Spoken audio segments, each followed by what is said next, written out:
Kisah Nabi Musa dan kezaliman Raja Firaun. Nabi Musa AS adalah seorang bayi yang dilahirkan di kalangan Bani Israel yang pada ketika itu dikuasai oleh Raja Firaun yang bersikap kejam dan zalim. Nabi Musa bin Imran bin Kahat bin Lawi bin Yakub adalah beribukan Yukabat. Setelah meningkat dewasa, Nabi Musa telah beristrikan dengan putri Nabi Syuaib yaitu Safura. Kelahiran Musa dan pengasuhnya. Raja Firaun yang memerintah Mesir sekitar kelahirannya Nabi Musa adalah seorang raja yang zalim, kejam dan tidak berperi kemanusiaan. Ia memerintah negaranya dengan kekerasan, penindasan dan melakukan sesuatu dengan sewenang-wenangnya. Rakyatnya hidup dalam ketakutan dan rasa tidak aman tentang jiwa dan harta benda mereka, terutama Bani Israel yang menjadi hamba kekejaman, kezaliman dan bertindak sewenang-wenangnya dari raja dan orang-orangnya. Mereka merasa tidak tenteram dan selalu dalam keadaan gelisah, walaupun berada dalam rumah mereka sendiri. Mereka tidak berani mengangkat kepala bila berhadapan dengan seorang hamba raja dan berdebar hati mereka karena ketakutan bila kedengaran suara pegawai-pegawai kerajaan lalu di sekitar rumah mereka, apalagi bunyi kasut merek sudah terdengar di depan pintu. Raja Firaun yang sedang mabuk kuasa yang tidak terbatas itu, bergelimpangan dalam kenikmatan dan kesenangan duniawi yang tiada taranya, bahkan mengumumkan dirinya sebagai Tuhan yang harus disembah oleh rakyatnya. Pada suatu hari beliau telah terkejut oleh ramalan oleh seorang ahli nujum kerajaan yang dengan tiba-tiba DTG menghadap raja dan memberitahu bahwa menurut firasatnya falaknya, seorang bayi lelaki akan dilahirkan dari kalangan Bani Israel yang kelak akan menjadi musuh kerajaan dan bahkan akan membinasakannya. Raja Firaun segera mengeluarkan perintah agar semua bayi lelaki yang dilahirkan di dalam lingkungan kerajaan Mesir dibunuh dan agar diadakan pengusutan yang teliti sehingga tiada seorang pun dari bayi lelaki, tanpa terkecuali, terhindar dari tindakan itu. Maka dilaksanakanlah perintah raja oleh para pengawal dan tenteranya. Setiap rumah dimasuki dan diselidiki dan setiap perempuan hamil menjadi perhatian mereka pada saat melahirkan bayinya. Raja Firaun menjadi tenang kembali dan merasa aman tentang kekebalan kerajaannya setelah mendengar para anggota kerajaannya, bahwa wilayah kerajaannya telah menjadi bersih dan tidak seorang pun dari bayi laki-laki yang masih hidup. Ia tidak mengetahui bahwa kehendak Allah tidak DPT dibendung dan bahwa takdirnya bila sudah difirman, kun, pasti akan wujud dan menjadi kenyataan, fayakun. Tidak sesuatu kekuasaan bagaimanapun besarnya dan kekuatan bagaimana hebatnya dapat menghalangi atau mengagalkannya. Raja Firaun sesekali tidak terlintas dalam pikirannya yang kejam dan zalim itu bahwa kerajaannya yang megah, menurut apa yang telah tersirat dalam Lauhul Mahfuz, akan ditumbangkan oleh seorang bayi yang justeru diasuh dan dibesarkan di dalam istananya sendiri akan diwarisi kelak oleh umat Bani Israel yang dimusuhi, dihina, ditindas dan disekat kebebasannya. Bayi asuhnya itu ialah laksana bunga mawar yang tumbuh di antara duri-duri yang tajam atau laksana fajar yang timbul menyingsing dari tengah kegelapan yang mencekam. Yukabat, istri Imran bin Kahat bin Lawi bin Yakub sedang duduk seorang diri di salah satu sudut rumahnya menanti DTG-nya seorang bidan yang akan memberi pertolongan kepadanya melahirkan bayi dari dalam kandungannya itu. Bidan datang dan lahirlah bayi yang telah dikandungnya selama 9 bulan dalam keadaan selamat, segar dan sihat afiat. Dengan lahirnya bayi itu, maka hilanglah rasa sakit yang luar biasa dirasai oleh setiap perempuan yang melahirkan. Namun setelah diketahui oleh Yukabat bahwa bayinya adalah lelaki, maka ia merasa takut kembali. Ia merasa sedih dan khawatir bahwa bayinya yang SGT disayangi itu akan dibunuh oleh orang-orang Firaun. Ia mengharapkan agar bidan itu merahasiakan kelahiran bayi itu dari sesiapapun. Bidan yang merasa simpati terhadap bayi yang lucu dan bagus itu serta merasa betapa sedih hati seorang ibu yang akan kehilangan bayi yang baru dilahirkan memberi kesanggupan dan berjanji akan merahasiakan kelahiran bayi itu. Setelah bayi mencapai 3 bulan, Yukabat tidak merasa tenang dan selalu berada dalam keadaan cemas dan khawatir terhadap keselamatan bayinya. Allah memberi ilham kepadanya agar menyembunyikan bayinya di dalam sebuah peti yang tertutup rapat, kemudian membiarkan peti yang berisi bayinya itu terapung di atas sungai Nil. Yukabat tidak boleh bersedih dan cemas ke atas keselamatan bayinya karena Allah menjamin akan mengembalikan bayi itu kepadanya, bahkan akan memutuskannya sebagai salah seorang rasul. Dengan bertawakal kepada Allah dan kepercayaan penuh terhadap jaminan ilahi, maka dilepaskannya peti bayi oleh Yukabat, setelah ditutup rapat dan dicat dengan warna hitam, terapung di permukaan air sungai Nil. Kakak Musa diperintahkan oleh ibunya untuk mengawasi dan mengikuti peti rahasia itu agar diketahui di mana ia berlabuh dan di tangan siapa akan jatuh peti yang mengandungi arti yang SGT besar bagi perjalanan sejarah umat manusia.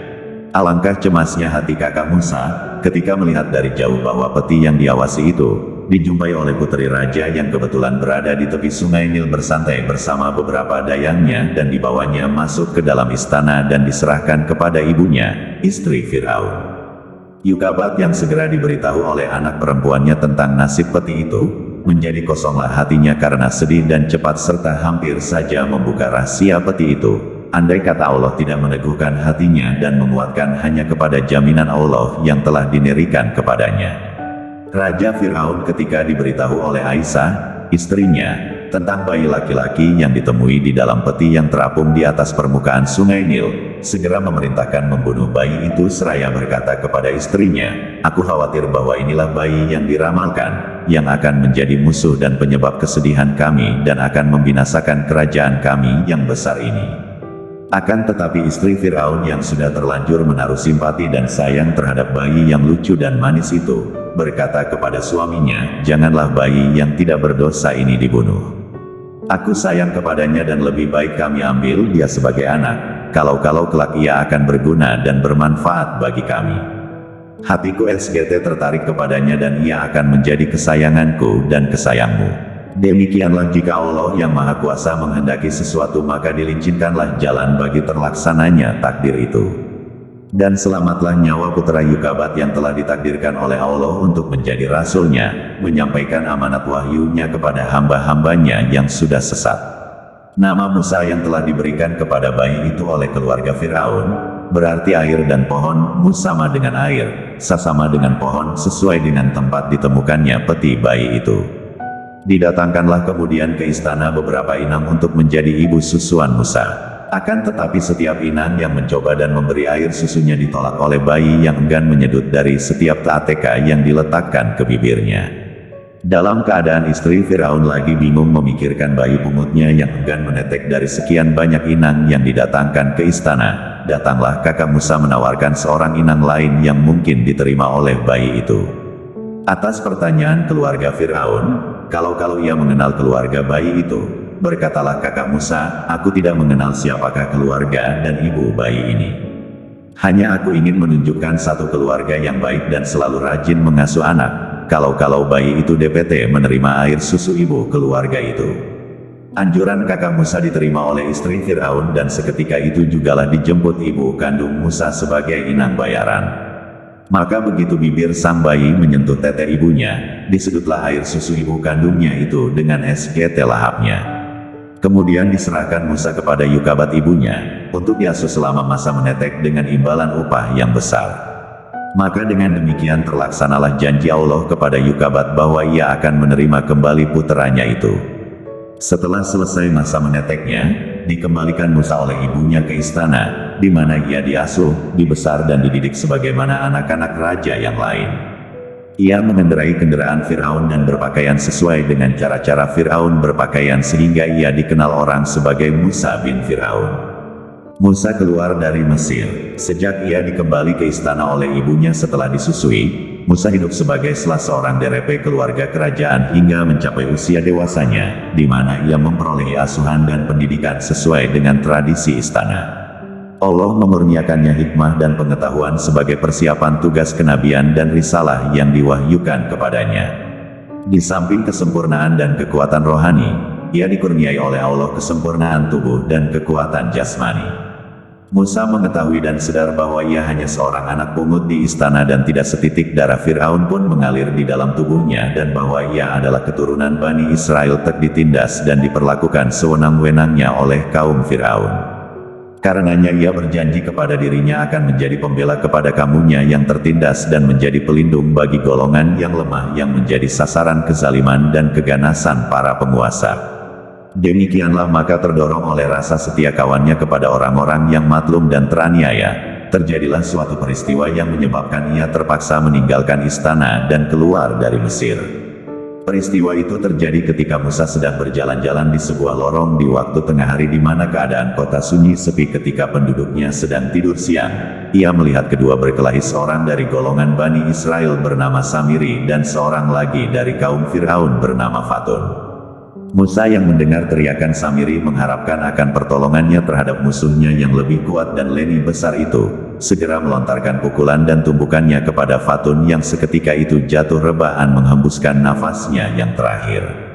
Musa terkejut melihat Fatun, orang Firaun itu mati karena tumpukannya yang tidak disengajakan dan tidak akan mengharapkan membunuhnya.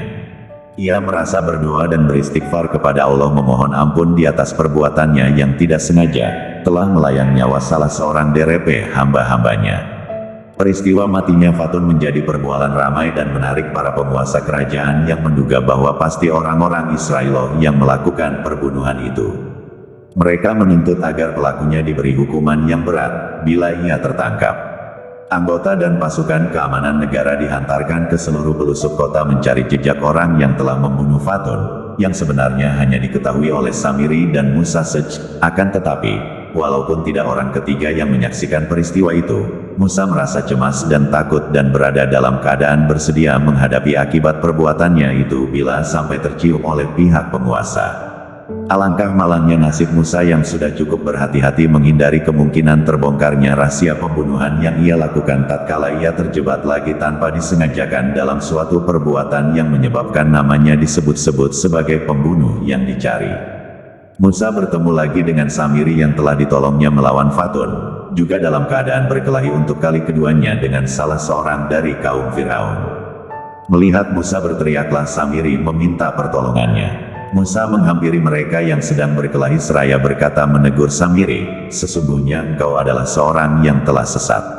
Samiri menyangkal bahwa Musa akan membunuhnya ketika ia mendekatinya. Lalu berteriaklah Samiri berkata, "Apakah engkau hendak membunuhku sebagaimana engkau telah membunuh seorang kemarin? Rupanya engkau hendak menjadi seorang yang sewenang-wenang di negeri ini dan bukan orang yang mengadilkan kedamaian." Kata-kata Samiri itu segera tertangkap orang-orang Firaun, yang dengan cepat memberitahukannya kepada para penguasa yang memang sedang mencari jejaknya. Maka berundinglah para pembesar dan penguasa Mesir, yang akhirnya memutuskan untuk menangkap Musa dan membunuhnya sebagai balasan terhadap matinya seorang dari kalangan kaum Firaun. Selagi orang-orang Firaun mengatur rancangan penangkapan Musa, seorang lelaki salah satu daripada sahabatnya datang dari hujung kota memberitahukan kepadanya dan menasihatkan agar segera meninggalkan Mesir, karena para penguasa Mesir telah memutuskan untuk membunuhnya apabila ia ditangkap. Lalu keluarlah Musa terburu-buru meninggalkan Mesir, sebelum anggota polis sempat menutup serta menyekat pintu-pintu gerbangnya. Musa bertemu jodoh di kota Madian. Dengan berdoa kepada Allah, "Ya Tuhanku, selamatkanlah aku dari segala tipu daya orang-orang yang zalim." Keluarlah Nabi Musa dari kota Mesir seorang diri. Tiada pembantu selain inayahnya Allah, tiada kawan selain cahaya Allah, dan tiada bekal kecuali bekal iman dan takwa kepada Allah. Penghibur satu-satunya bagi hatinya yang sedih karena meninggalkan tanah airnya ialah bahwa ia telah diselamatkan oleh Allah dari buruan kaum Fir'aun yang ganas dan kejam itu. Setelah menjalani perjalanan selama 8 hari 8 malam dengan berkaki ayam tidak berkasut, sampai terkupas kedua kulit tapak kakinya, tibalah Musa di kota Madian, yaitu kota Nabi Syuaib yang terletak di timur Jazirah Sinai dan Teluk Aqobah di selatan Palestina. Nabi Musa beristirahat di bawah sebuah pokok yang rendang bagi menghilangkan rasa letihnya karena perjalanan yang jauh. Berdiam seorang diri karena nasibnya sebagai salah seorang bekas anggota istana kerajaan yang menjadi seorang pelarian dan buruan. Ia tidak tahu kemana ia harus pergi dan kepada siapa ia harus bertamu, di tempat di mana ia tidak mengenal dan dikenal orang, tiada sahabat dan saudara. Dalam keadaan demikian terlihatlah olehnya sekumpulan penggembala berdesak-desak mengelilingi sebuah sumber air bagi memberi minum ternakannya masing-masing. Sedang tidak jauh dari tempat sumber air itu berdiri 2 orang gadis yang menantikan giliran untuk memberi minuman kepada ternakannya, jika para penggembala lelaki itu sudah selesai dengan tugasnya. Musa merasa kasihan melihat kepada 2 orang gadis itu yang sedang menanti, lalu dihampirinya dan ditanya, "Gerangan apakah yang kamu tunggu di sini?" Kedua gadis itu menjawab, "Kami hendak mengambil air dan memberi minum ternakan kami, namun kami tidak dapat berdesak dengan lelaki yang masih berada di situ." Kami menunggu sehingga mereka selesai memberi minum ternakan mereka. Kami harus lakukan sendiri pekerjaan ini karena ayah kami sudah lanjut usianya dan tidak dapat berdiri. Jangan lagi datang kemari." Lalu tanpa mengucapkan sepatah kata dua pun diambilkannyalah timba kedua gadis itu oleh Musa dan sejurus kemudian dikembalikannya kepada mereka setelah terisi air penuh sedang sekeliling sumber air itu masih padat dikeliling para pengembala. Setibanya kedua gadis itu di rumah berceritalah keduanya kepada ayah mereka tentang pengalamannya dengan Nabi Musa yang karena pertolongannya yang diminta itu mereka dapat lebih cepat kembali ke rumah DRP biasa. Ayah kedua gadis yang bernama Syuaib itu tertarik dengan cerita kedua putrinya. Ia ingin berkenalan dengan orang yang baik hati itu yang telah memberi pertolongan tanpa diminta kepada kedua putrinya dan sekaligus menitakan terima kasih kepadanya. Ia menyuruh salah seorang dari putrinya itu pergi memanggilkan Musa dan mengundangnya datang ke rumah. Dengan malu-malu pergilah putri Syuaib menemui Musa yang masih berada di bawah pohon yang masih melamun. Dalam keadaan letih dan lapar Musa berdoa, "Ya Tuhanku, aku sangat memerlukan belas kasih-Mu dan memerlukan kebaikan sedikit berk makanan yang Engkau turunkan kepadaku." Berkatalah gadis itu kepada Musa memotong lamunannya, "Ayahku mengharapkan kedatanganmu ke rumah untuk berkenalan dengan engkau serta memberi engkau sekadar upah atas jasamu menolong kami mendapatkan air bagi kami dan ternakan kami." Musa sebagai perantau yang masih asing di negeri itu, tiada mengenal dan dikenali orang tanpa berpikir panjang menerima undangan gadis itu dengan senang hati. Ia lalu mengikuti gadis itu dari belakang menuju ke rumah ayahnya yang bersedia menerimanya dengan penuh ramah tamah, hormat dan mengucapkan terima kasihnya. Dalam berbincang-bincang dan bercakap-cakap dengan Syuaib ayah kedua gadis yang sudah lanjut usianya itu, Musa mengisahkan kepadanya peristiwa yang terjadi pada dirinya di Mesir sehingga terpaksa ia melarikan diri dan keluar meninggalkan tanah airnya bagi mengelakkan hukuman penyembelihan yang telah direncanakan oleh kaum Fir'aun terhadap dirinya. Berkata Syuaib setelah mendengar kisah tamunya, "Engkau telah lepas dari pengejaran dari orang-orang yang zalim dan ganas itu adalah berkat rahmat Tuhan dan pertolongannya. Dan engkau sudah berada di sebuah tempat yang aman di rumah kami ini, di mana engkau akan tinggallah dengan tenang dan tenteram selama engkau suka." Dalam pergaulan sehari-hari selama ia tinggal di rumah Syuaib sebagai tamu yang dihormati dan disegani, Musa telah dapat menawan hati keluarga tuan rumah yang merasa kagum akan keberaniannya, kecerdasannya, kekuatan jasmaninya, perilakunya yang lemah lembut, budi pekertinya yang halus serta akhlaknya yang luhur. Hal mana telah menimbulkan idea di dalam hati salah seorang dari kedua putri Syuaib untuk mempekerjakan Musa sebagai pembantu mereka. Berkatalah gadis itu kepada ayahnya, "Wahai ayah, ajaklah Musa sebagai pembantu kami menguruskan urusan rumah tangga dan penternakan kami. Ia adalah seorang yang kuat badannya, luhur budi pekertinya, baik hatinya dan boleh dipercayai." Saranan gadis itu disepakati dan diterima baik oleh ayahnya yang memang sudah menjadi pemikirannya sejak Musa tinggal bersamanya di rumah, menunjukkan sikap bergaul yang manis, perilaku yang hormat dan sopan serta tangan yang ringan, suka bekerja, suka menolong tanpa diminta.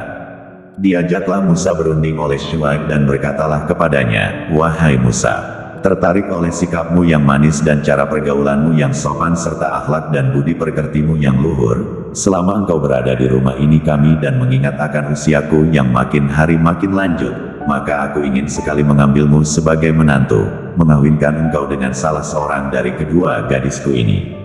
Jika engkau dengan senang hati menerima tawaranku ini, maka sebagai mas kawinnya, aku minta engkau bekerja sebagai pembantu kami selama 8 tahun menguruskan penternakan kami dan soal-soal rumah tangga yang memerlukan tenagamu.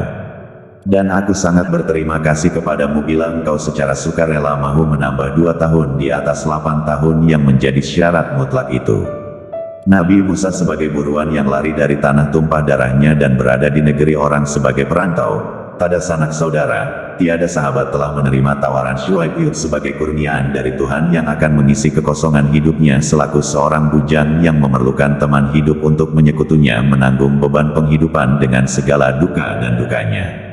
Ia segera tanpa berpikir panjang berkata kepada Syuaib, "Aku merasa SGT bahagia, bahwa Pacik berkenan menerimaku sebagai menantu. Semoga aku tidak menghampakan harapan Pacik yang telah berjasa kepada diriku sebagai tamu yang diterima dengan penuh hormat dan ramah tamah, kemudian dijadikannya sebagai menantu." suami kepada anak putrinya.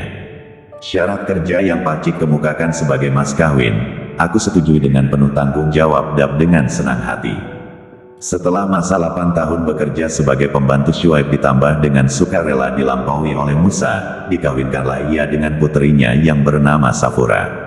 Dan sebagai hadiah perkawinan diberinyalah pasangan pengantin baru itu oleh Syuaib beberapa ekor kambing untuk dijadikan modal pertama bagi hidupnya yang baru sebagai suami istri. Pemberian beberapa ekor kambing itu juga merupakan tanda terima kasih Syuaib kepada Musa yang selama ini di bawah pengurusannya. Peternakan Syuaib menjadi berkembang biak dengan cepatnya dan memberi hasil serta keuntungan yang berlipat ganda. Musa AS pulang ke Mesir dan menerima wahyu. 10 tahun lebih Musa meninggalkan Mesir tanah airnya, sejak ia melarikan diri dari buruan kaum Firaun. Suatu waktu yang cukup lama bagi seseorang DPT bertahan menyimpan rasa rindunya kepada tanah air, tempat tumpah darahnya, walaupun ia tidak pernah merasakan kebahagiaan hidup di dalam tanah airnya sendiri. Apalagi seorang seperti Musa yang mempunyai kenang-kenangan hidup yang seronok dan indah selama ia berada di tanah airnya sendiri selaku seorang dari keluarga kerajaan yang megah dan mewah, maka wajarlah bila ia merindukan Mesir tanah tumpah darahnya dan ingin pulang kembali setelah ia beristrikan Safura, putri Syuaib. Bergegas-gegaslah Musa berserta istrinya mengemaskan barang dan menyediakan kendaraan lalu meminta diri dari orang tuanya dan bertolaklah menuju ke selatan menghindari jalan umum supaya tidak diketahui oleh orang-orang Firaun yang masih mencarinya. Setibanya di Tur Sina, tersesatlah Musa kehilangan pedoman dan bingung manakah yang harus ia tempuh. Dalam keadaan demikian terlihatlah oleh dia sinar api yang nyala-nyala di atas lereng sebuah bukit. Ia berhenti lalu lari ke jurusan api itu seraya berkata kepada istrinya, "Tinggallah kamu di sini menantiku. Aku pergi melihat api yang menyala di atas bukit itu dan segera aku kembali. Mudah-mudahan aku dapat membawa satu berita kepadamu dari tempat api itu atau setidak-tidaknya membawa sesuluh api bagi menghangatkan badanmu yang sedang menggigil kesejukan." Tatkala Musa sampai ke tempat api itu terdengar oleh dia suara seruan kepadanya datang dari sebatang pohon kayu di pinggir lembah yang sebelah kanannya pada tempat yang diberkahi Allah. Suara seruan yang didengar oleh Musa itu ialah, "Wahai Musa, aku ini adalah Tuhanmu, maka tanggalkanlah kedua terompahmu. Sesungguhnya kamu berada di lembah yang suci tua, dan aku telah memilih kamu, maka dengarkanlah apa yang akan diwahyukan kepadamu. Sesungguhnya aku ini adalah Allah, tiada Tuhan selain aku, maka sembahlah aku dan dirikanlah sholat untuk mengingat akan aku." Itulah wahyu yang pertama yang diterima langsung oleh Nabi Musa sebagai tanda kenabiannya, di mana ia telah dinyatakan oleh Allah sebagai Rasul dan Nabinya yang dipilih. Nabi Musa dalam kesempatan bercakap langsung dengan Allah di atas bukit Tur Sina itu telah diberi bekal oleh Allah yang Maha Kuasa 2 jenis mukjizat sebagai persiapan untuk menghadap kaum Firaun yang sombong dan zalim itu. Bertanyalah Allah kepada Musa, "Apakah itu yang engkau pegang dengan tangan kananmu, hai Musa?" Suatu pertanyaan yang mengandungi arti yang lebih dalam dari apa yang sepintas lalu dapat ditangkap oleh Nabi Musa dengan jawabannya yang sederhana. "Ini adalah tongkatku, aku bertelekan pedenya dan aku pukul daun dengannya untuk makanan kambingku. Selain itu aku dapat pula menggunakan tongkatku untuk keperluan-keperluan lain yang penting bagiku." Maksud dan arti dari pertanyaan Allah yang nampak sederhana itu baru dimengertikan dan diselami oleh Musa setelah Allah memerintahkan kepadanya agar meletakkan tongkat itu di atas tanah, lalu menjelmalah menjadi seekor ular besar yang merayap dengan cepat sehingga menjadikan Musa lari ketakutan. Allah berseru kepadanya, "Peganglah ular itu dan jangan takut. Kami akan mengembalikannya kepada keadaan asal." Maka begitu ular yang sedang merayap itu ditangkap dan dipegang oleh Musa, ia segera kembali menjadi tongkat yang ia terima dari Syuaib, mertuanya ketika ia bertolak dari Madian.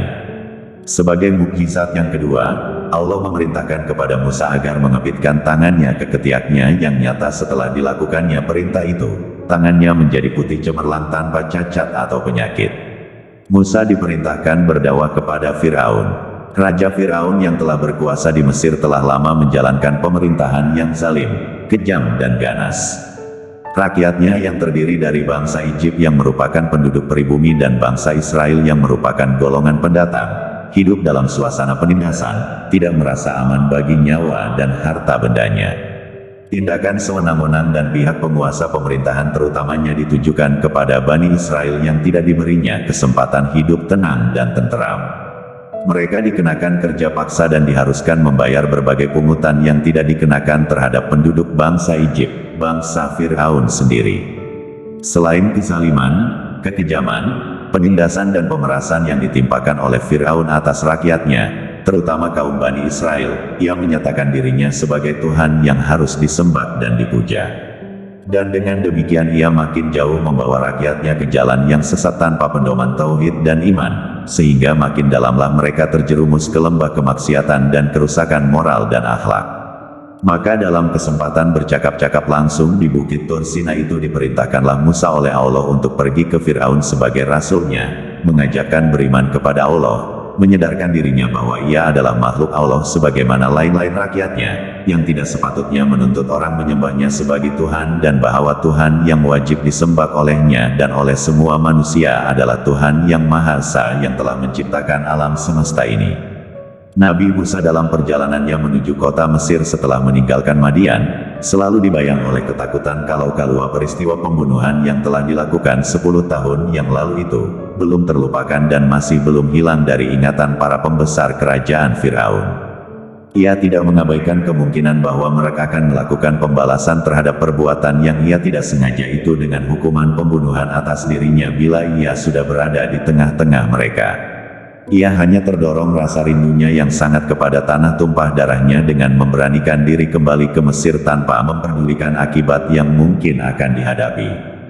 Jika pada waktu bertolak dari Madian dan selama perjalanannya ke Tur Sina, Nabi Musa dibayangi dengan rasa takut akan pembalasan Fir'aun, maka dengan perintah Allah yang berfirman maksudnya, gelombang, pergilah engkau ke Fir'aun, sesungguhnya ia telah melampaui batas. Segala bayangan itu dilempar jauh-jauh dari pikirannya dan bertekad akan melaksanakan perintah Allah menghadapi Fir'aun apapun akan terjadi pada dirinya. Hanya untuk menenteramkan hatinya berucaplah Musa kepada Allah, aku telah membunuh seorang dari mereka, maka aku khawatir mereka akan membalas membunuhku. Berikanlah seorang pembantu dari keluargaku sendiri, yaitu saudaraku Harun untuk menyertaiku dalam melakukan tugasku, meneguhkan hatiku dan menguatkan tekadku menghadapi orang-orang kafir itu, apalagi Harun saudaraku itu lebih petah, lancar lidahnya dan lebih cekap daripada diriku untuk berdebat dan bermujadalah. Allah berkenan mengabulkan permohonan Musa, maka digerakkanlah hati Harun yang ketika itu masih berada di Mesir untuk pergi menemui Musa mendampinginya dan bersama-sama pergilah mereka ke istana Fir'aun dengan diiringi firman Allah, janganlah kamu berdua takut dan khawatir akan disiksa oleh Fir'aun. Aku menyertai kamu berdua dan aku mendengar serta melihat dan mengetahui apa yang akan terjadi antara kamu dan Fir'aun. Berdakwahlah kamu kepadanya dengan kata-kata yang lemah lembut, sedarkanlah ia dengan kesesatannya dan ajaklah ia beriman dan bertauhid, meninggalkan kesalimannya dan kecongkakannya. Kalau dengan sikap yang lemah lembut daripada kamu berdua ia akan ingat pada kesesatan dirinya dan takut akan akibat kesombongan dan kebongkakannya. Mujadalah dialog antara Musa dengan Fir'aun. Diperolehi kesempatan oleh Musa dan Harun menemui Raja Fir'aun yang menyatakan dirinya sebagai Tuhan itu. Setelah menempuh beberapa rintangan yang lazim dilampaui oleh orang yang ingin bertemu dengan Raja pada waktu itu. Pertemuan Musa dan Harun dengan Fir'aun dihadiri pula oleh beberapa anggota pemerintahan dan para penasihatnya. Bertanya Fir'aun kepada mereka berdua, siapakah kamu berdua ini? Musa menjawab, kami, Musa dan Harun adalah pesuruh Allah kepadamu agar engkau membebaskan Bani Israel dari perhambaan dan penindasanmu dan menyerahkan mereka kepada kami agar menyembah kepada Allah dengan leluasa dan menghindari siksaanmu. Fir'aun yang segera mengenal Musa berkata kepadanya, bukankah engkau adalah Musa yang telah kami mengasuhmu sejak masa bayimu dan tinggal bersama kami dalam istana sampai mencapai usia remajamu, mendapat pendidikan dan pengajaran yang menjadikan engkau pandai? Dan bukankah engkau yang melakukan pembunuhan terhadap diri seorang dari golongan kami? Sudahkah engkau lupa itu semuanya dan tidak ingat akan kebaikan dan jasa kami kepada kamu? Musa menjawab, bahwasanya engkau telah memeliharakan aku sejak masa bayiku, itu bukanlah suatu jasa yang dapat engkau banggakan.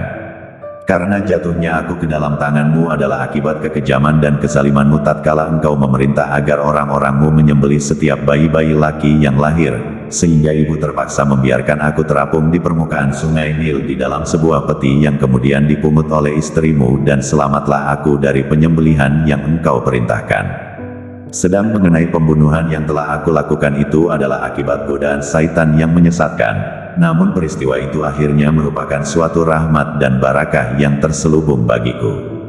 Sebab dalam perantauanku setelah aku melarikan diri dari negerimu, Allah memurniakan aku dengan hikmah dan ilmu serta memutuskan aku sebagai rasul dan pesuruhnya. Maka dalam rangka tugasku sebagai rasul datanglah aku kepadamu atas perintah Allah untuk mengajak engkau dan kaummu menyembah Allah dan meninggalkan kezaliman dan penindasanmu terhadap Bani Israel. Firaun bertanya, siapakah Tuhan yang engkau sebut-sebut itu, hai Musa? Adakah Tuhan di atas bumi ini selain aku yang patut disembah dan dipuja? Musa menjawab, ya, yaitu Tuhanmu dan Tuhan nenek moyangmu serta Tuhan seluruh sekalian alam. Tanya Fir'aun, siapakah Tuhan seru sekali alam itu? Musa menjawab, ialah Tuhan langit dan bumi dan segala apa yang ada antara langit dan bumi. Berkata Fir'aun kepada para penasihatnya dan pembesar-pembesar kerajaan yang berada di sekitarnya, sesungguhnya Rasul yang diutuskan kepada kamu ini adalah seorang yang gila. Kemudian ia balik bertanya kepada Musa dan Harun, siapakah Tuhan kamu berdua? Musa menjawab, Tuhan kami ialah Tuhan yang telah memberikan kepada tiap-tiap makhluk sesuatu bentuk kejadiannya, kemudian memberi petunjuk kepadanya. Fir'aun bertanya, maka bagaimanakah keadaan umat-umat yang dahulu yang tidak mempercayai apa yang engkau ajarkan ini dan malahan menyembah berhala dan patung-patung? Musa menjawab, pengetahuan tentang itu ada di sisi Tuhanku. Jika Dia telah menurunkan azab dan seksanya di atas mereka, maka itu adalah karena kecongkakan dan kesombongan serta keengganan mereka kembali ke jalan yang benar. Jika Dia menunda azab dan seksa mereka hingga hari kiamat, maka itu adalah kehendaknya yang hikmahnya kami belum mengetahuinya. Allah telah mewahyukan kepada kami bahwa azab dan seksanya adalah jalan yang benar. Fir'aun yang sudah tidak berdaya menolak dalil-dalil Nabi Musa yang diucapkan secara tegas dan berani merasa tersinggung kehormatannya sebagai raja yang telah mempertuhankan dirinya, lalu menunjukkan amarahnya dan berkata kepada Musa secara mengancam, hai Musa, jika engkau mengakui Tuhan selain aku, maka pasti engkau akan kumasukkan ke dalam penjara. Musa menjawab, apakah engkau akan memenjarakan aku walaupun aku dapat memberikan kepadamu tanda-tanda yang membuktikan kebenaran dakwaku? Fir'aun menentang dengan berkata, datanglah tanda-tanda dan bukti-bukti yang nyata yang dapat membuktikan kebenaran kata-katamu jika engkau benar-benar tidak berdusta. Musa mempertunjukkan dua mukjizat kepada Fir'aun. Menjawab tentangan Fir'aun yang menuntut bukti atas kebenarannya, Musa dengan serta-merta meletakkan tongkat mukjizatnya di atas yang segera menjelma menjadi seekor ular besar yang melata menghala ke Fir'aun. Karena ketakutan melompat lari dari singgasananya melarikan diri seraya berseru kepada Musa, hai Musa, demi asuhanku kepadamu selama 18 tahun panggillah kembali ularmu itu. Kemudian dipeganglah ular itu oleh Musa dan kembali menjadi tongkat biasa. Berkata Fir'aun kepada Musa setelah hilang dari rasa heran dan takutnya, adakah bukti yang dapat engkau tunjukkan kepadaku? Ya, lihatlah. Musa menjawab serta memasukkan tangannya ke dalam saku bajunya. Kemudian tatkala tangannya dikeluarkan dari sakunya, bersinarlah tangan Musa itu menyilaukan mata Fir'aun itu dan orang-orang yang sedang berada di sekelilingnya. Fir'aun sebagai raja yang menyatakan dirinya sebagai Tuhan tentu tidak akan mudah begitu saja menyerah kepada Musa bekas anak pungutnya walaupun kepadanya telah diperlihatkan dun mukjizat. Ia bahkan berkata kepada kaumnya yang ia khawatir akan terpengaruh oleh kedua mukjizat Musa itu bahwa itu semuanya adalah perbuatan sihir dan bahwa Musa dan Harun adalah ahli sihir yang mahir yang datang dengan maksud menguasai Mesir dan para penduduknya akan kekuatan dengan sihirnya itu. Fir'aun dianjurkan oleh penasihatnya yang dikepalai oleh Haman agar mematahkan sihir Musa dan Harun itu dengan mengumpulkan ahli-ahli sihir yang terkenal dari seluruh daerah kerajaan untuk bertanding melawan Musa dan Harun. Anjuran mana disetujui oleh Fir'aun yang merasa itu adalah pikiran yang tepat dan jalan yang terbaik untuk melumpuhkan kedua mukjizat Allah yang oleh mereka dianggapnya sebagai sihir. Anjuran itu lalu ditawarkan kepada Musa yang seketika tanpa ragu-ragu sedikit pun menerima tentangan Fir'aun untuk beradu dan bertanding melawan ahli-ahli sihir. Musa berkeyakinan penuh bahwa dengan perlindungan Allah ia akan keluar sebagai pemenang dalam pertarungan itu.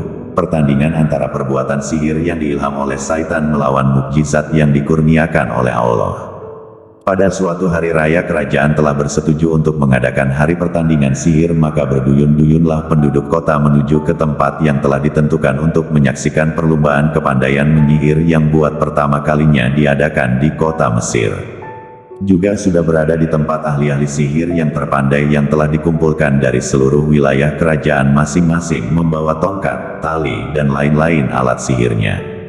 Mereka cukup bersemangat dan akan berusaha sepenuh kepandaian mereka untuk memenangi pertandingan. Mereka telah memperoleh janji dari Firaun akan diberi hadiah dan uang dalam jumlah yang besar bila berhasil mengalahkan Musa dengan mematahkan daya sihirnya. Setelah segala sesuatu selesai disiapkan dan masing-masing pembesar negeri sudah mengambil tempatnya mengelilingi Raja Firaun yang telah duduk di atas kursi singgasananya, maka dinyatakanlah pertandingan dimulai. Kemudian atas persetujuan Musa dipersilakan para lawannya beraksi lebih dahulu mempertunjukkan kepandai sihirnya. Segeralah ahli-ahli sihir Firaun menunjukkan aksinya melemparkan tongkat dan tali temali mereka ke tengah-tengah lapangan. Musa merasa takut ketika terbayang kepadanya bahwa tongkat-tongkat dan tali-tali itu seakan-akan ular-ular yang merayap cepat. Namun Allah tidak membiarkan hamba utusannya berkecil hati menghadapi tipu daya orang-orang kafir itu. Allah berfirman kepada Musa di saat ia merasa cemas itu, "Janganlah engkau merasa takut dan cemas, hai Musa. Engkau adalah yang lebih unggul dan akan menang dalam pertandingan ini. Lemparkanlah yang ada di tanganmu segera." Para ahli-ahli sihir yang pandai dalam bidangnya itu tercengang ketika melihat ular besar yang menjelma dari tongkat Nabi Musa dan menelan ular-ular dan segala apa yang terbayang sebagai hasil tipu sihir mereka.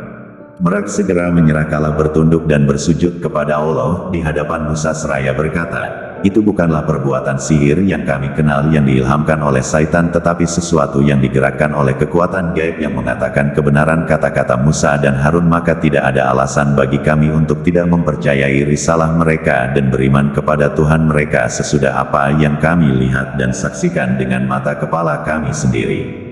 Firaun, raja yang congkak dan sombong yang menuntut persembahan dari rakyatnya sebagai Tuhan, segera membelalakan matanya tanda marah dan jengkel melihat ahli-ahli sihirnya begitu cepat menyerah kalah kepada Musa, bahkan menyatakan beriman kepada Tuhannya dan kepada kenabiannya serta menjadi pengikut-pengikutnya.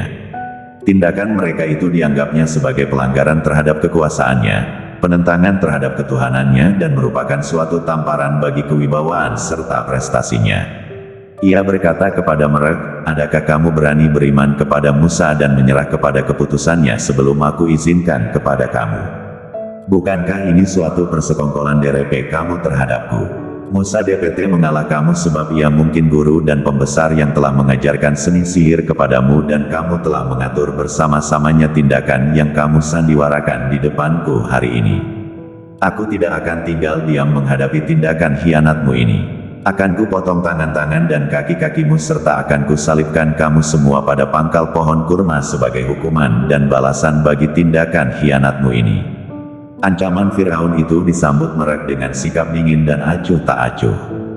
Karena Allah telah membuka mata hati mereka dengan cahaya iman sehingga tidak akan terpengaruh dengan kata-kata kebatilan yang menyesatkan atau ancaman Firaun yang menakutkan. Mereka sebagai orang-orang yang ahli dalam ilmu dan seni sihir DPT membedakan yang mana satu sihir dan yang mana bukan. Maka sekali mereka diyakinkan dengan mukjizat Nabi Musa yang membuktikan kebenaran kenabiannya, tidaklah keyakinan itu akan DPT digoyahkan oleh ancaman apapun. Berkata mereka kepada Firaun menanggapi ancamannya, "Kami telah membuat bukti-bukti yang nyata dan kami tidak akan mengabaikan kenyataan itu sekadar memenuhi kehendak dan keinginanmu. Kami akan berjalan terus mengikut jejak dan tuntutan Musa dan Harun sebagai pesuruh oleh yang benar. Maka terserah kepadamu untuk memutuskan apa yang engkau hendak putuskan terhadap diri kami. Keputusan kamu hanya berlaku di dunia ini, sedang kami mengharapkan pahala Allah di akhirat yang kekal dan abadi." Firaun tetap keras kepala dan semakin bingung. Nabi Musa yang telah mengalahkan ahli-ahli sihir dengan kedua mukjizatnya makin meluas pengaruhnya. Sedang Firaun dengan kekalahan ahli sihirnya merasa kewibawaannya merosot dan kehormatannya menurun. Ia khawatir jika gerakan Musa tidak segera dipatahkan akan mengancam keselamatan kerajaannya serta kekekalan mahkotanya. Para penasihat dan pembantu-pembantu terdekatnya tidak berusaha menghilangkan rasa kecemasan dan kekhawatirannya, tetapi mereka sebaliknya makin membakar dadanya dan makin menakut-nakutinya. Mereka berkata kepadanya, apakah engkau akan terus membiarkan Musa dan kaumnya bergerak secara bebas dan meracuni rakyat dengan macam kepercayaan dan ajaran-ajaran yang menyimpang dari apa yang telah kita warisi dari nenek moyang kita? Tidakkah engkau sadar bahwa rakyat kita makin lama makin terpengaruh oleh hasutan-hasutan Musa, sehingga lama-kelamaan niscaya kita dan Tuhan-Tuhan kita akan ditinggalkan oleh rakyat kita dan pada akhirnya akan hancur binasalah negara dan kerajaanmu yang megah ini. Firaun menjawab, apa yang kamu huraikan itu sudah menjadi perhatiku sejak dikalahkannya ahli-ahli sihir kita oleh Musa. Dan memang kalau kita membiarkan Musa terus melebarkan sayapnya dan meluaskan pengaruhnya di kalangan pengikut-pengikutnya yang makin lama makin bertambah jumlahnya, pasti pada akhirnya akan merusakkan adab hidup masyarakat negara kita serta membawa kehancuran dan kebinasaan bagi kerajaan kita yang megah ini. Karenanya aku telah merancang akan bertindak terhadap Bani Israel dengan membunuh setiap orang lelaki dan hanya wanita sahaja akan ku biarkan hidup. Rancangan jahat Firaun diterapkan oleh pegawai dan kaki tangan kerajaannya. Aneka ragam gangguan dan macam-macam tindakan kejam ditimpakan atas Bani Israel yang memang menurut anggapan masyarakat, mereka itu adalah rakyat kelas kambing dalam kerajaan Firaun yang zalim itu. Dengan makin meningkatnya kezaliman dan penindasan yang mereka terima dari alat-alat kerajaan Firaun, datanglah Bani Israel kepada Nabi Musa mengharapkan pertolongan dan perlindungannya. Nabi Musa tidak DPT berbuat baik pada masa itu bagi Bani Israel yang tertindas dan teraniaya. Ia hanya menenteramkan hati mereka, bahwa akan tiba saatnya kelak, di mana mereka akan dibebaskan oleh Allah dari segala penderitaan yang mereka alami. Dianjurkan oleh Nabi Musa agar mereka bersabar dan bertawakal seraya memohon kepada Allah agar Allah memberikan pertolongan dan perlindungannya karena Allah telah menjanjikan akan mewariskan bumi-Nya kepada hamba-hambanya yang soleh, sabar dan bertakwa. Firaun bertujuan melemahkan kedudukan Nabi Musa dengan tindakan kejamnya terhadap Bani Israel yang merupakan kaumnya, bahkan tulang belakang Nabi Musa. Akan tetapi gerak dakwah Nabi Musa tidak sedikit pun terhambat oleh tindakan Firaun itu. Demikian pula tidak seorang pun dari pengikut-pengikutnya yang terpengaruh dengan tindakan Firaun itu. Sehingga tidak menjadi luntur iman dan keyakinan mereka yang sudah bulat terhadap risalah Musa. Karena sasaran yang dituju dengan tindakan kekejaman yang tidak berperikamanusiaan itu tidak tercapai dan tidak DPT menerima dakwah Nabi Musa dan para pengikutnya, yang dilihatnya bahkan semakin bersemangat menyiarkan ajaran iman dan tauhid, maka Firaun tidak mempunyai pilihan selain harus menyingkirkan orang yang menjadi pengikutnya, yaitu dengan membunuh Nabi Musa. Firaun memanggil para penasihat dan pembesar-pembesar kerajaannya untuk bermisyuarat dan merancang pembunuhan Musa. Di antara mereka yang diundang itu terdapat seorang mukmin dari keluarga Firaun yang merahasiakan imannya. Di tengah-tengah perdebatan dan perundingan yang berlangsung dalam pertemuan yang diadakan oleh Firaun untuk membincangkan cara pembunuhan Nabi Musa itu, bangkitlah berdiri mukmin itu mengucapkan pembelaannya terhadap Nabi Musa dan nasihat serta tuntunan bagi mereka yang hadir. Ia berkata, apakah kamu akan membunuh seseorang lelaki yang tidak berdosa, hanya berkata bahwa Allah adalah Tuhannya? Padahal ia menyatakan iman dan kepercayaannya itu kepada kamu bukan tanpa dalil dan hujah. Ia telah mempertunjukkan kepada kamu bukti-bukti yang nyata untuk meyakinkan kamu akan kebenaran ajarannya. Jika andainya dia seorang pendusta, maka dia sendirilah yang akan menanggung dosa akibat dustanya. Namun jika ia adalah benar dalam kata-katanya, maka niscaya akan menimpa kepada kamu bencana azab yang telah dijanjikan olehnya. Dan dalam keadaan yang demikian siapakah yang akan menolong kamu dari azab Allah yang telah dijanjikan itu?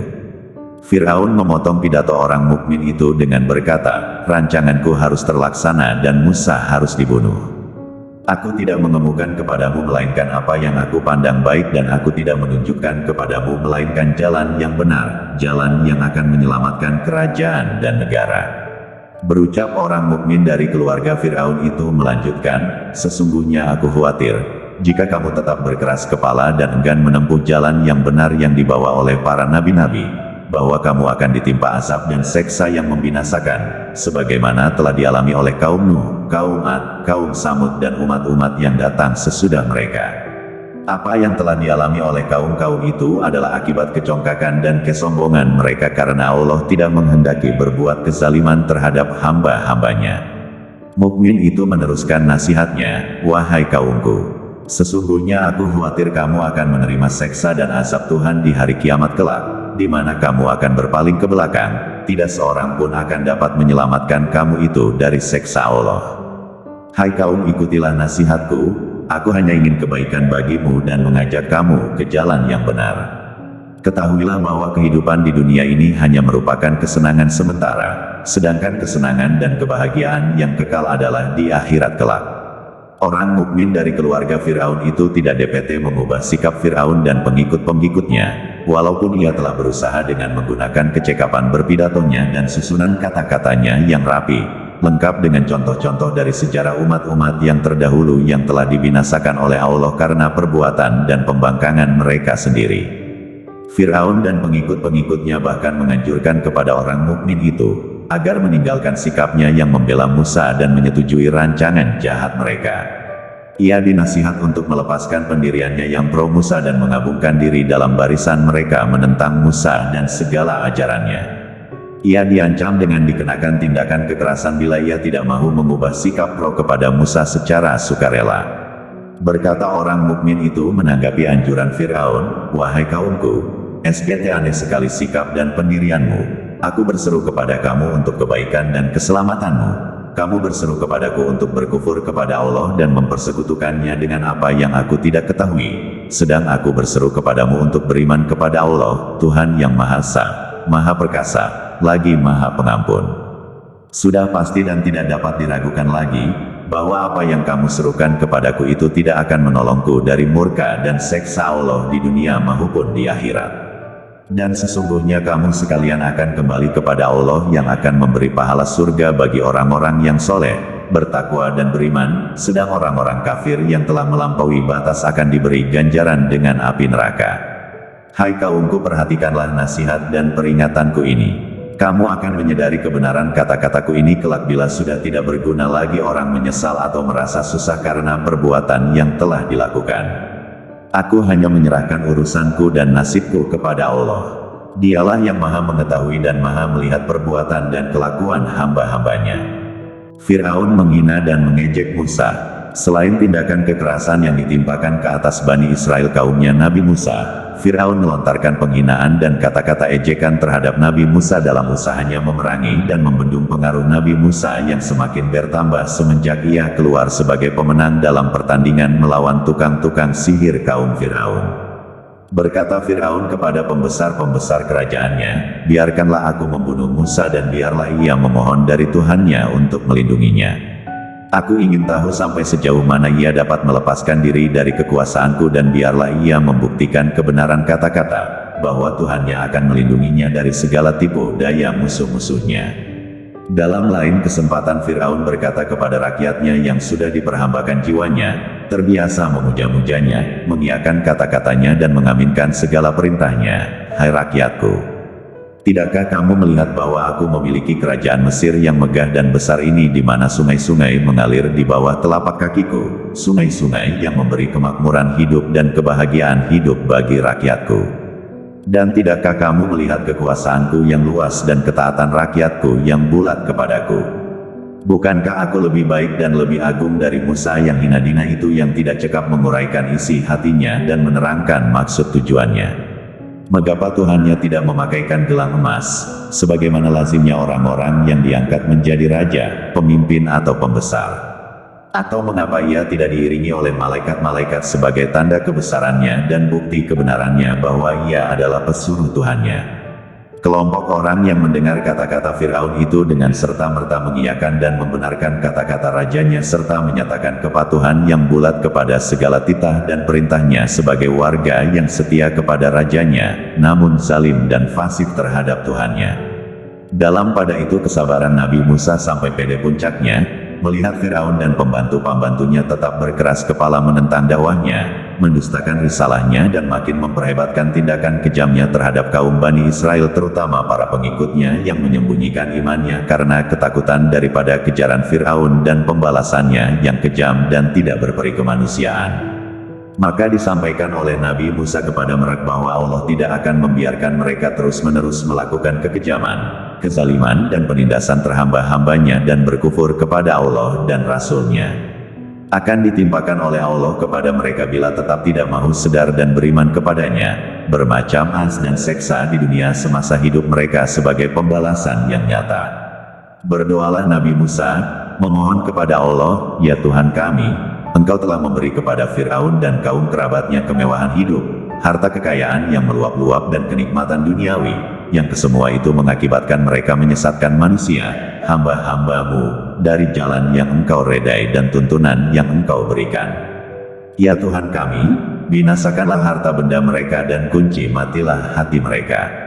Mereka tidak akan beriman dan kembali kepada jalan yang benar sebelum melihat seksaan-Mu yang pedih." Berkat doa Nabi Musa dan permohonannya yang diperkenankan oleh Allah, maka dilandakanlah kerajaan Firaun oleh krisis keuangan dan makanan, yang disebabkan mengeringnya sungai Nil sehingga tidak dapat mengairi sawah-sawah dan ladang-ladang di samping serangan hama yang ganas yang telah menghabiskan padi dan gandum yang sudah menguning dan siap untuk diketam. Belum lagi krisis keuangan dan makanan teratasi datang menyusul bala banjir yang besar disebabkan oleh hujan yang turun dengan derasnya, sehingga menghanyutkan rumah-rumah, gedung-gedung dan membinasakan binatang-binatang ternak. Dan sebagai akibat dari banjir itu berjangkitlah bermacam-macam wabak dan penyakit yang merisaukan masyarakat seperti hidung berdarah dan lain-lain. Kemudian datanglah barisan kutu-kutu busuk dan katak-katak yang menyerbu ke dalam rumah-rumah sehingga mengganggu ketenteraman hidup mereka, menghilangkan kenikmatan makan, minum dan tidur, disebabkan menyusupnya binatang-binatang itu ke dalam tempat-tempat tidur, hidangan makanan dan di antara sela-sela pakaian mereka. Pada waktu azab menimpa dan bencana-bencana itu sedang melanda berdatanglah mereka kepada Nabi Musa minta pertolongannya demi kenabiannya, agar memohonkan kepada Allah mengangkat bala itu dari atas mereka dengan perjanjian bahwa mereka akan beriman dan menyerahkan Bani Israel kepada Nabi Musa sekiranya mereka DPT ditolong dan terhindar dari azab bala itu. Akan tetapi begitu bala-bala itu tercabut dari atas mereka dan hilanglah gangguan yang diakibatkan olehnya, mereka mengingkari janji mereka dan kembali bersikap memusuhi dan menentang Nabi Musa, seolah-olah apa yang terjadi bukanlah karena doa dan permohonan Musa kepada Allah tetapi karena hasil usaha mereka sendiri. Kaum Bani Israel keluar dari Mesir. Bani Israel yang cukup menderita akibat tindasan Firaun dan kaumnya cukup merasakan penganiayaan dan hidup dalam ketakutan di bawah pemerintahan Firaun yang kejam dan bengis itu. Pada akhirnya sadar bahwa Musalah yang benar-benar dikirimkan oleh Allah untuk membebaskan mereka dari cengkaman Firaun dan kaumnya. Maka berduyun-duyunlah mereka datang kepada Nabi Musa memohon pertolongannya agar mengeluarkan mereka dari Mesir.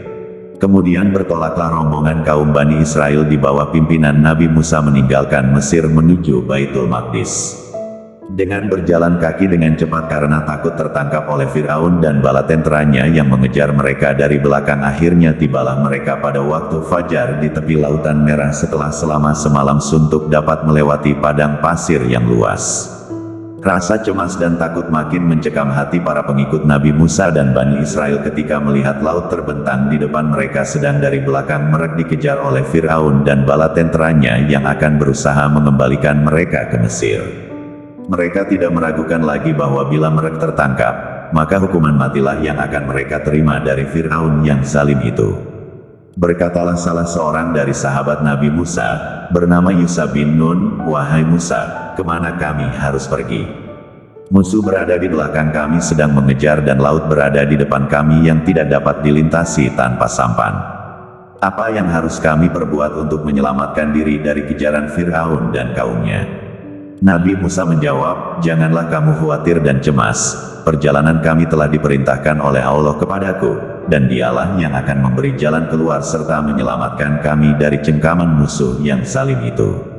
Pada saat yang kritis itu, di mana para pengikut Nabi Musa berdebar-debar ketakutan, seraya menanti tindakan Nabi Musa yang kelihatan tenang sahaja, turunlah wahyu Allah kepada nabinya dengan perintah agar memukulkan air laut dengan tongkatnya. Maka dengan izin Allah terbelah laut itu, tiap-tiap belahan merupakan seperti gunung yang besar.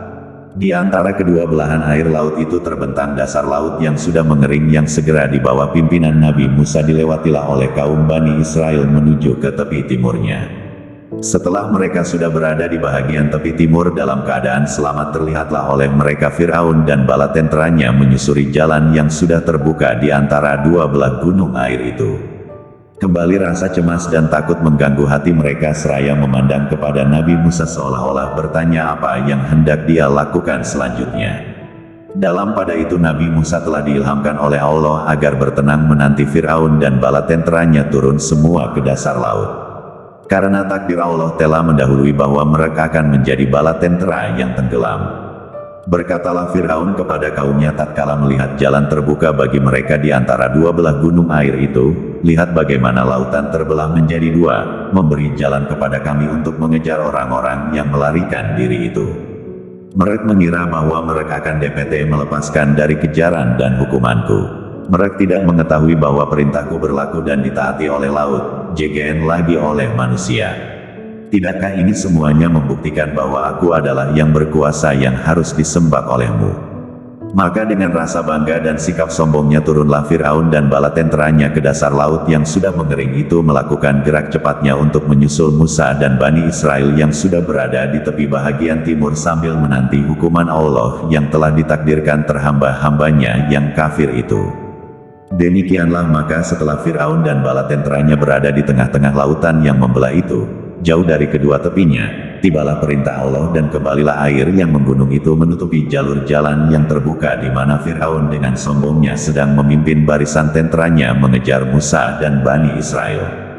Terpendamlah mereka hidup-hidup di dalam perut laut dan berakhirlah riwayat hidup Firaun dan kaumnya untuk menjadi kenangan sejarah dan ibrah bagi generasi akan datang.